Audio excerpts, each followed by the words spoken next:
तिकडे मवियात अशी धुसफूस सुरू असताना मवियाचा घटक पक्ष असलेल्या पवारांच्या राष्ट्रवादीतही वेगळंच नाट्य रंगलंय आणि त्याच्या केंद्रस्थानी आहेत पवारांच्या राष्ट्रवादीचे प्रदेशाध्यक्ष जयंत पाटील. जयंत पाटील यांच्यावर सध्या पक्षांतर्गत उद्रेकाला सामोरं जाण्याची वेळ आली आहे. वेळ देणारा प्रदेशाध्यक्ष द्या अशी मागणी कार्यकर्त्यांनी थेट शरद पवार यांच्यासमोर लावून धरली आहे.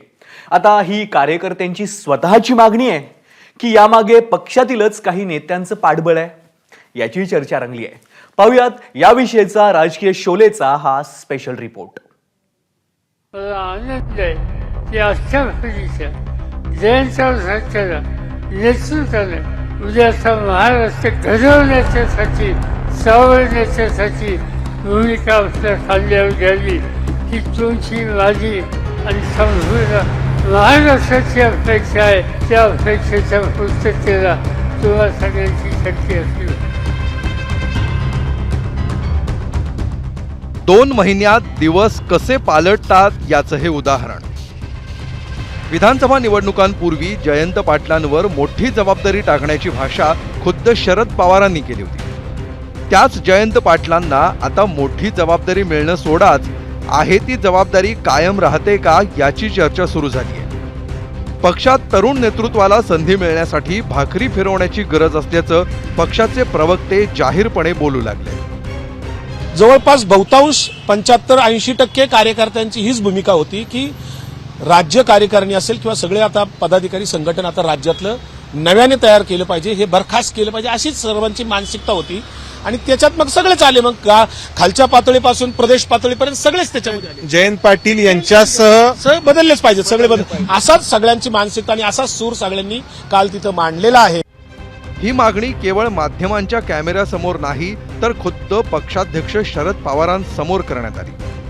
विधानसभा निवडणुकीतील पराभवाचं मंथन करण्यासाठी मुंबईत आयोजित बैठकीतच पवारांनी ज्येष्ठ नेत्यांपासून ते छोट्या कार्यकर्त्यांपर्यंत सर्वांची मतं जाणून घेतली. जयंत पाटलांविरोधात असलेल्या पक्षांतर्गत नाराजीला प्रत्यक्ष वाचा फोडली विकास लवांडेंनी. संघटनेत आता रिफॉर्म्स काळानुरूप संघटनेच्या कार्यपद्धतीत बदल केला पाहिजे. उदाहरणार्थ आमच्या जिल्ह्याच्या कार्यकारिणीच्या बैठका नियमित व्हायला पाहिजे. जशी पुणे शहरामध्ये बघा तुम्ही, प्रशांत जगताप दर महिन्याला कार्यकारिणीची बैठक घेतात, अशी सगळ्या जिल्ह्यात होत नाही. आमचे काही जिल्हाध्यक्ष 12 वर्ष 13 वर्ष 15 वर्ष जिल्हाध्यक्ष आहेत, काही तालुका अध्यक्ष 8-8 10 वर्ष आहेत.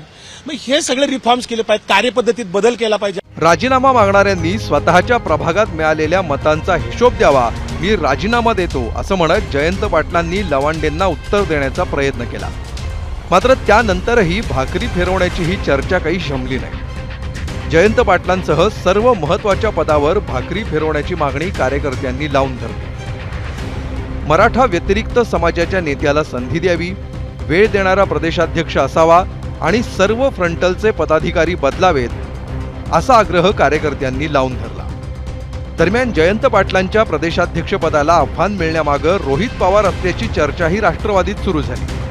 मात्र जितेंद्र आव्हाडांनी या चर्चा फेटाळून लावल्या. मी तरी कधी बोललेलो नाही, माझ्या कानावर कधी कोणी घातलेलं नाही आणि मी ह्या मताचा नाही की जयंत पाटलांना बाजूला काढावं.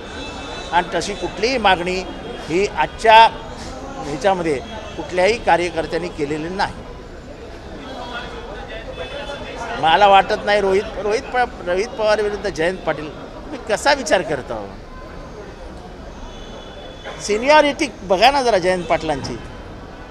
जयंत पाटलांचा करेक्ट कार्यक्रम जाणीवपूर्वक सुरू असल्याची शंका व्यक्त करत अमोल मिटकरींनी 2 नेत्यांना दुर्योधनाची उपमा दिली आहे. मी काही महिन्यांपूर्वीच याबाबत ट्विटद्वारे सांगितलं होतं, योग्य सूतवाचही केलं होतं की साहेब आपला कोणीतरी करेक्ट कार्यक्रम करण्याच्या मनस्थितीमध्ये आहे. आणि तसंच काल दिसलं. विशेष म्हणजे मला नवल या गोष्टीचं वाटतं की तिथे 2 दिवसाचं जे त्यांचं चिंतन शिबिर झालं तुतारी गटाचं, त्यामध्ये ते लोक असं म्हणतात की मराठा प्रदेशाध्यक्ष सोडून कोणी करा.